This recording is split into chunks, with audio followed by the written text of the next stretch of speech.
Okay, तो आज हम डायल्यूशन के बारे में समझेंगे। एक्चुअली में डायल्यूशन होता क्या है? डायल्यूशन को हम लोग देखते कैसे हैं? डायल्यूशन को एक्चुअली हम कहाँ-कहाँ से आइडेंटिफ़ाई कर सकते हैं?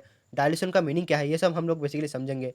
तो आप लोगों को अगर याद होगा कि मैंने जब पीएनएल का वीडियो बनाया था, बैलेंस शीट का वीडियो बनाया था, तब मैंने बहुत ही ज़्यादा इंपॉर्टेंट बोला था कि dilution is a most important thing, और डायल्यूशन बहुत ही इंपॉर्टेंट होता है। एज़ अ रिटेल इन्वेस्टर आप लोगों को डायल्यूशन समझना ज़रूरी है, और एक्चुअली में जब आप कंपनी में इन्वेस्टमेंट करने जाओगे, आपको डायल्यूशन समझ में आना चाहिए। और ऐसा बिल्कुल भी नहीं है कि डायल्यूशन बहुत ही डिफ़िकल्ट कॉन्सेप्ट है। आप बहुत ही ईज़िली आइडेंटिफ़ाई कर सकते हो, बहुत ही ईज़िली इसे समझ सकते हो। तो आज हम वही समझेंगे डायल्यूशन कैसे देख सकते हैं हम लोग, कहाँ से हम लोग आइडेंटिफ़ाई कर सकते हैं। तो सबसे पहले आप लोग को इक्विटी कैपिटल देखने को मिलेगा, और इसी इक्विटी कैपिटल से हम लोग डायल्यूशन वगैरह सब कुछ पता लगा सकते हैं। लेकिन जो हमारे काम का इक्विटी कैपिटल को हम लोग कैसे देख सकते हैं एज़ ए इन्वेस्टर? हम लोग को हम अगर कंपनी कोई ढूँढ रहे हैं इन्वेस्ट करने के लिए, तो उसमें हम लोग को इक्विटी कैपिटल को कैसे देखना चाहिए? तो बेसिकली क्या है कि इक्विटी कैपिटल मतलब आपको उतना देखना नहीं पड़ता, लेकिन इक्विटी कैपिटल आप लोग को किस केस में देखना चाहिए ये आपको पता होना चाहिए। जैसे कि आप लोग कुछ सिनेरियो है या फिर केस है जहाँ पर आप लोग को इक्विटी कैपिटल पे फोकस करना चाहिए।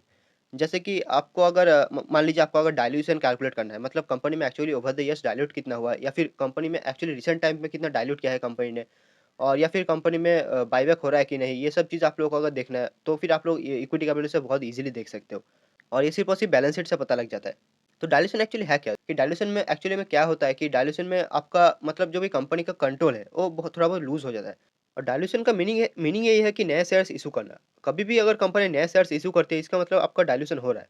जैसे कि मान लीजिए कोई किसी कंपनी में अगर 100 शेयर्स है, और कंपनी में 100 शेयर होल्डर्स है, मतलब हर किसी को पास मान लीजिए 1-1 शेयर है।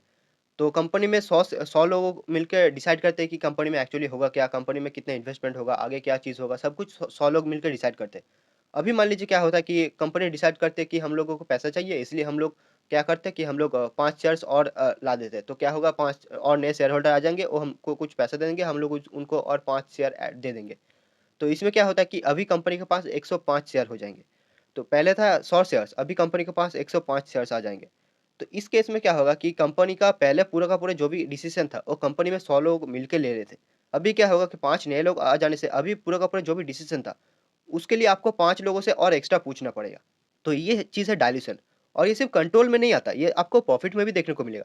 जैसे कि मान लीजिए कि कंपनी के पास 100 शेयर्स था और कंपनी ₹100 ही रुपए का प्रॉफ़िट कमा रही थी। तो ऐसे में हर एक-एक के हिस्से में ₹1-1 आ रहा था। लेकिन अभी क्या होता है कि कंपनी में और नए 5 लोग आ चुके हैं, अभी उनको भी प्रॉफ़िट का हिस्सा देना पड़ेगा। तो ऐसे में आपके पास पहले ₹1 आ रहा था कंपनी के प्रॉफ़िट से, लेकिन अभी आपको सिर्फ़ और सिर्फ़ 95 पैसा मिलेगा, तो 5 पैसा आपके पास से चला गया। तो ना कि डाइल्यूशन से सिर्फ़ आपका कंट्रोल लूज़ होता है, बल्कि आपका प्रॉफ़िट भी लूज़ होता है। वैसे तो आपको डिफरेंट वेबसाइट में बहुत सारे फीचर्स मिल जाएँगे, जैसे कि स्किनर पे आप लोगों को कॉर्पोरेट एक्शन का सेक्शन मिल जाता है। इसमें आप लोग को क्लिक करने से आप लोग को एक सेक्शन मिल जाएगा, जहाँ पर आप लोग को पूरा का पूरा इक्विटी का हिस्ट्री मिल जाता है, कि बायबैक हुआ है कि नहीं, डाइल्यूशन कितना हुआ है, ये सब चीज़ आप लोगों को पता चल जाता है। बेसिकली आपके पास अगर ये सब चीज़ें है नहीं, सिर्फ़ और सिर्फ़ इक्विटी कैपिटल को देख के आपको अगर समझना है, तो भी समझा जा सकता है। जैसे कि मान लीजिए, आपको यहाँ पर बेसिकली दिख रहा है 96 का आप लोग नंबर दिख रहा है। तो अगर बहुत ही क्लोज़ चीज़ में आप अगर मतलब इंक्रीमेंट या फिर डिक्रीमेंट हो रहा है, तो फिर आप समझ सकते हो। जैसे कि मान लीजिए अभी 96 आप लोगों को दिख रहा है, तो अगर 97 हो जाए, 98 हो जाए, 99 हो जाए, ऐसा अगर बहुत ही क्लोज़ में अगर ये बढ़ जा रहा है, तो इसका मतलब ये हुआ हुआ है कि कंपनी कंपनी ने रिसेंटली बहुत सारे शेयर्स ऐड किए हैं और कंपनी को पैसा मिला है। इसका मतलब क्या है कि आपका डाइल्यूशन हुआ है। और अगर ये रिवर्स होता है कि बहुत ही क्लोज़ में अगर ये थोड़ा-सा बहुत घट जाता है, जैसे कि अगर 96 है, तो ये मान लीजिए 95 हो गया, 94 हो गया। ये ऐसा अगर आपको पैटर्न दिखता है, तो आप समझ जाना कि कंपनी ने हो सकता है अपने अपने जो शेयर्स है वो बायबैक किया है। इसलिए आप लोगों को याद होगा कि मैंने जब अपना पी&एल का वीडियो बनाया था, उसमें मैंने आप लोगों को बोला था कि जो भी आप लोगों को नेट प्रॉफिट दिखता है कंपनी के पी&एल पे, उससे ज़्यादा आप लोग को ईपीएस देखना है। ईपीएस आप लोग को रियल पिक्चर बताएगा, और वो भी स्पेशली डाइल्यूटेड ईपीएस आप लोग को देखना है। डाइल्यूशन में क्या होता है कि आप लोग को आजकल जो भी नए-नए स्टार्टअप्स दिख रहा है, यहाँ पर क्या होता है कि डाइल्यूशन की वजह से बहुत ज़्यादा स्टार्टअप का जो भी वैल्यू है, वो बहुत ज़्यादा इंक्रीज़ कर जाता है। लेकिन आप अगर डाइल्यूशन को नहीं समझोगे, डाइल्यूशन का प्रोटेक्शन आप अगर नहीं रखोगे, तो क्या होता है कि ये बहुत ज़्यादा कुछ होते हुए भी आपका कुछ नहीं मिलता। और इसमें क्या होता है कि आप लोग को बहुत सारी जगह में आप लोगों को देखने को मिलेगा कि आप किसी भी कंपनी का वैल्यूएशन कैलकुलेट कर रहे हो। तो उसमें क्या होता है कि आप लोग को वैल्यूएशन तो कैलकुलेट कर रहे हो, लेकिन आपने डाइल्यूशन कैलकुलेट नहीं किया। और डाइल्यूशन एक चीज़ चीज़ है कि आप मोस्टली कैलकुलेट कर ही नहीं सकते, कि आप क्योंकि मोस्टली टाइम पे आपको पता ही नहीं होता कि कंपनी एक्चुअली में कितना डाइल्यूट कर सकता है। स्पेशली क्या होता है कि आप अगर स्टॉक मार्केट के इन्वेस्ट कर रहे हो और वहाँ पर आप लोग को मैच्योर कंपनीज़ देखने को मिलेगी, तो उसमें उतना डाइल्यूशन का चिंता होता नहीं है। थोड़ा बहुत होता है, लेकिन उसमें उतना ज़्यादा फ़र्क नहीं पड़ता। लेकिन क्या होता है कि आप अगर स्टार्टअप में जा रहे हो, उस टाइम पे आप अगर डाइल्यूशन का प्रोटेक्शन नहीं रख रहे हो और आप डाइल्यूशन का कैलकुलेशन नहीं कर रहे हो, तो फिर तो हो ही गया पूरा का पूरा खेल खत्म। क्योंकि आपने मान लीजिए एक पूरा का पूरा रफ एस्टीमेट करके पूरा का पूरा वैल्यूएशन निकाला, और मान लीजिए कंपनी आगे जाकर 10% किसी रीज़न से डाइल्यूट कर देती है। तो आपका वैल्यूएशन तो मतलब खत्म हो गया ना, मतलब आपने जो वैल्यूएशन निकाला था, उस हिसाब से आप अगर एक्चुअल कंपनी का ट्रू वैल्यू निकाल रहे हो किसी स पर्टिकुलर रीज़न से और कंप आपको अगर पता है कि कंपनी अगर 10% से आगे डाइल्यूट हो सकता है, तो आप ड 10% कम वैल्यू निकालोगे। लेकिन इस केस में क्या होता है कि आपको पता ही नहीं होता कि कंपनी आगे एक्चुअल में डाइल्यूट कितना होगा या फिर करेगी या फिर नहीं। तो इस वजह से आप कंपनी का एक्चुअल वैल्यू कभी भी नहीं निकाल सकते। और इसी वजह से क्या होता है कि आपको बहुत बार देखने को मिलेगा, आपको अगर स्टार्टअप वर्ल्ड का पता है कि आप जब भी स्टार्टअप में कोई जो भी बड़े-बड़े आपको नाम दिखता है कि ये लोग स्टार्टअप में इन्वेस्ट करते हैं। मोस्टली लोग क्या करते हैं कि अपना जो भी क एक क्लॉज़ लगा देते हैं कि डाइल्यूशन का एक क्लॉज़ लगा देते हैं कि उनका शेयर जो भी है वो डाइल्यूट नहीं हो सकता। तो ऐसे में जो भी नए इन्वेस्टर आएँगे उनके लिए मतलब अलग से जो भी शेयर्स है वो क कंपनी के जो प्रमोटर है वही लोग देंगे। तो ऐसे में क्या होगा, इनका जो भी डाइल्यूट हो रहा था इनके पास से शेयर, ये नहीं होता। तो इनका जो भी प्रॉफ़िट होता है या फिर इनका जो भी कंट्रोल होता है कंपनी में, वो बहुत ज़्यादा डिक्रीज़ नहीं कर जाता। अब डाइल्यूशन के बारे में हमने बहुत नेगेटिव चीज़ें सुन ली कि डाइल्यूशन तो बहुत ही खराब है, तो कंपनी करती क्यों है एक्चुअली में? तो डाइल्यूशन करने के बहुत सारे रीज़न्स हो सकते हैं। तो क्या होता है कि डाइल्यूशन में बहुत बार क्या होता है कि कंपनी को ज़रूरत पड़ती है करने में एक्चुअली में। डाइल्यूशन करना कई बार बहुत ज़रूरी हो जाता है। जैसे कि मान लीजिए बुल रन चल रहा है, पूरा का पूरा मार्केट में बुल रन हो रहा है, तो ऐसे में आपका कंपनी का मतलब वैल्यूएशन एकदम पीक पे है। आपको भी पता है कि ऐसा वैल्यूएशन आपको आगे कभी भी नहीं मिलने वाला, लेकिन वैल्यूएशन आपको एकदम पीक पे मिल रहा है। तो ऐसे केस में आप अगर मान लीजिए आप अगर 1-2% अपना जो भी डाइल्यूशन है, आप अगर 1-2% अपनी कंपनी का डाइल्यूट कर लेते हो और ऐसे केस में आपको 1-2% डाइल्यूट करने में आपका ह्यूज पैसा आ जाएगा आपके पास। और इस पैसे से क्या कर सकते हो, आप अपने नेक्स्ट 5 साल, 10 साल के लिए आपके पास जितना भी कैपेक्स करना है, जितना भी आपको इन्वेस्टमेंट करना है, पूरा का पूरा कंपनी अच्छे से चल सकता है। तो ऐसे में आप अगर कंपनी का 1-2% डाइल्यूट करके ह्यूज पैसा आप अगर जुगाड़ कर सकते हो, तो इसमें दिक्कत क्या है? आप 1-2% कंपनी का डाइल्यूट करो, जितना भी पैसा आ रहा है आप अपने कैपेक्स में लगाओ, अपने फैक्ट्री में लगाओ। इससे क्या होगा कि आपका फ्यूचर में बहुत ज़्यादा प्रॉफिट बढ़ेगा। तो अल्टीमेटली 1-2% का डाइल्यूट होगा, लेकिन आपको प्रॉफिट में और शेयर प्राइस में बहुत ज़्यादा ग्रोथ देखने को मिल जाएगा। तो ये फ़ायदा होता है। नेक्स्ट क्या होता है कि कंपनी मान लीजिए कंपनी कोई एक्विजिशन कर रही है, कि कंपनी किसी और कंपनी को खरीद रही है।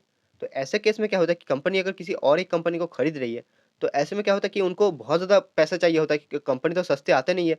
तो अगर उनको बहुत ज़्यादा चाहिए होता है पैसा और इतना पैसा अगर कंपनी के पास है नहीं, तो ऐसे में क्या करता है कंपनी को लोन लेना पड़ता है और लोन लेने से आपको पता है कि लोन एक बहुत ही रिस्की चीज़ है। और इसकी वजह से क्या होता है कि कंपनी मान लीजिए थोड़ा बहुत लोन ले लेता है कि थोड़ा बहुत 10% 20% या फिर 40% लोन ले लिया और बाकी जो भी कंपोनेंट है वो मान लीजिए कंपनी अपने जो भी शेयर्स है उनको डाइल्यूट कर लेती है और थोड़ा बहुत डाइल्यूशन करके बहुत ज़्यादा पैसा इकट्ठा करके कंपनी को खरीद लेती है। इससे क्या फ़ायदा होता है, सेम केस आप लोगों को पहले जैसा ही देखने को मिलेगा कि थोड़ा बहुत डाइल्यूट करके क्या होता है कि कंपनी के प्रॉफिट में बहुत ज़्यादा इंक्रीज़ देखने को मिल जाता है। इससे क्या होता है लॉन्ग टर्म में शेयर में आप लोगों को फ़ायदा देखने को मिल जाता है। जो शेयर है कंपनी का वैल्यू है वो बहुत ज़्यादा इंक्रीज़ कर जाता है। तो जो भी डाइल्यूशन ये बहुत ही सब्जेक्टिव आप लोगों को देखना है कि कंपनी जो भी स्टेप ले रही है, कंपनी जिस भी रीज़न से डाइल्यूट कर रही है अपना जो भी शेयर्स है, तो उसकी वजह से क्या कंपनी को एक्चुअली में कुछ फ़ायदा देखने को मिलेगा या फिर नहीं? अगर कंपनी को एक्चुअली में फ़ायदा देखने को मिलेगा, तो डाइल्यूशन तो अच्छी चीज़ है, थोड़ा बहुत डाइल्यूशन चलता है। लेकिन कंपनी को एक्चुअली में कोई फ़ायदा नहीं होगा, तो इस केस में आपको सोचने की ज़रूरत है, कंपनी इतना डाइल्यूट करती क्यों है? और डाइल्यूशन ना बहुत डिफरेंट टाइप्स ऑफ रीज़न से हो सकता है। जैसे कई बार कंपनियाँ क्या करती है कि अपने एम्प्लॉइज़ को ईसॉप्स ऑफ़र करता है। नेक्स्ट आप लोगों को क्यूआईपी देखने को मिलता है कि कई बार कंपनियाँ न्यू पैसा रेज़ करती है कंपनी के ग्रोथ के लिए, ये सब चीज़ों के लिए कंपनियाँ पैसा रेज़ करती है। तो ये भी चीज़ आप लोगों को देखने को मिलता है। नेक्स्ट आपको एक चीज़ दिखाना चाहता हूँ कि यहाँ पर आप लोगों को वोडाफ़ोन आइडिया देखने को मिलेगा। आपको पता ही है कि वोडाफ़ोन जो भी है वो मतलब बहुत ही ज़्यादा स्ट्रगल कर रहा है मतलब टेलीकॉम इंडस्ट्री पे। तो ऐसे में आप लोगों को जैसे कि मैं दिखाना चाहता हूँ कि यहाँ पर जो जैसे कि मैंने कहा कि डायल्यूशन क्यों देखना ज़रूरी होता है, ये आप लोगों को इससे बहुत ही ईज़िली समझ में आ जाएगा। जैसे कि देखिए मार्च 22 में आप लोग को इक्विटी कैपिटल कंपनी का देखने को मिल रहा है नियरली 32,000 करोड़ का आप लोगों को देखने को मिल रहा है। और सितंबर 2024 आते-आते आप लोगों को 70,000 का आप लोगों को नियरली नंबर देखने को मिल रहा है। तो ये नियरली डबल से भी ज़्यादा इंक्रीज़ हो गया। मतलब क्या है कि आपका जो भी आपका कंपनी में कंट्रोल था, वो आधे से भी ज़्यादा कम हो चुका है।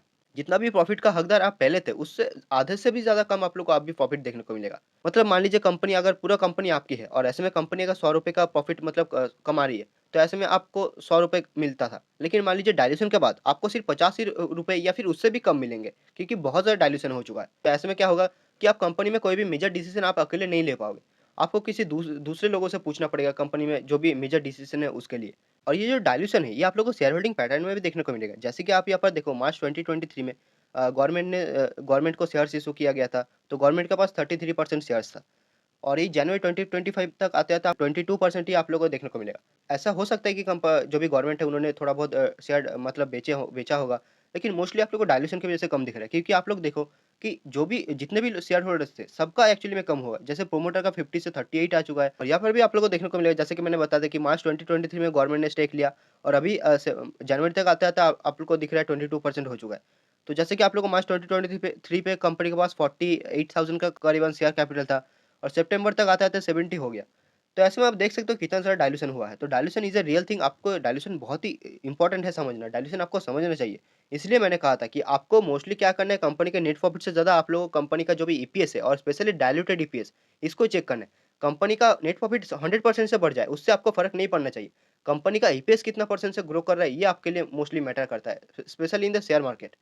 जैसे कि मैंने कहा कि थोड़ा बहुत डाइल्यूशन चलता है, थोड़ा बहुत डाइल्यूशन डाइल्यूशन से अगर कंपनी को हेल्प हो रहा है, कंपनी बहुत ज़्यादा पैसा कंपनी मार्केट से रेज़ कर रही है और उससे कंपनी अपने फ्यूचर के जो भी ग्रोथ्स है, उसको मतलब फंड कर रही है, तो मतलब ठीक है। लेकिन इस कंपनी के एग्ज़ाम्पल से क्या आपको पता लगता है कि ये जो भी कंपनी है, ये मतलब ऐसा नहीं है कि इनको मतलब कुछ मज़ा आ रहा है ये सब करने में, ऐसा बिल्कुल भी नहीं है। इस कंपनी के पास कोई और ऑप्शन ही नहीं है, क्योंकि क्या है कि इस कंपनी को कोई कोई और लोन देना चाहता नहीं है।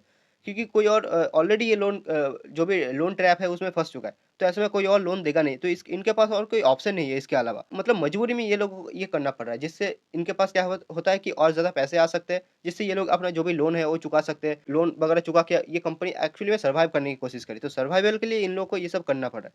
जैसे मैं जो प्रॉफिट के बारे में भी बात कर रहा था, जैसे कि आप यहाँ पर देखो कि कंपनी के पास मार्च 2023 में 29,000 का नियरली जो भी प्रॉफिट है, वो आप लोगों को दिख रहा होगा कि 29,000 के प्रॉफिट में कंपनी के पास ₹6 का ईपीएस आ रहा था। तो आपको डायल्यूशन कैसे देखना है? जैसे कि मैंने कहा था कि शेयर्स इतने बढ़ रहे हैं, तो ऐसे में कंपनी का कंट्रोल तो लूज़ हुआ ही, जो कि मैंने आपको शेयर होल्डिंग पैटर्न पे दिखाया। और प्रॉफिट में आप देख सकते हो जो भी ईपीएस है, ये सेम प्रॉफिट रहने के बावजूद भी आप लोगों को घटता हुआ देखने को मिलेगा। जैसे कि मान लीजिए कि आप लोगों को नेट प्रॉफिट जो भी मार्च 2022 है, मार्च 23, मार्च 24 में आप देखो, प्रॉफिट्स आप लोगों को नियरली सिमिलर रेंज पे देखने को मिलेगा। 28,000, 29,000 31,000 28,000 आप लोगों को देखने को मिलेगा। लेकिन जो ईपीएस है, वहाँ पर आप लोग देखोगे कि ₹8.8 से आप लोगों को सीधा गिरते हुए ₹4.46 पे आ चुका है। मतलब पूरा का पूरा ईपीएस आधा हो चुका है। तो आई होप आप लोगों को डायल्यूशन समझ में आ चुका है। तो आगे आप जब भी किसी भी कंपनी को एनालिसिस करो, सबसे ज़्यादा आपके लिए इंपॉर्टेंट होगा ईपीएस को देखना। और आप मतलब जो भी स्टार्टअप वाले कंपनी आ रही है नए-नए, तो उसमें आप लोग डायल्यूशन वगैरह चेक कर लेना। और मोस्टली जो भी ग्रोइंग कंपनीज़ होती है, वो थोड़ा बहुत ईसॉप भी इश्यू करती है, और मतलब थोड़ा बहुत डायल्यूशन वो लोग करते ही है। तो थोड़ा बहुत डायल्यूशन अगर कंपनी के ग्रोथ के लिए हो रहा है तो चलता है। बाकी कुछ एक्सटेंसिवली कुछ अगर डायल्यूशन हो रहा है, तो आपको एक्चुअली में ध्यान देना चाहिए कि एक्चुअली में हो क्या रहा है। तो ये था पूरा का पूरा वीडियो। आई होप आप लोगों को पसंद आया होगा। थैंक यू वीडियो देखने के लिए।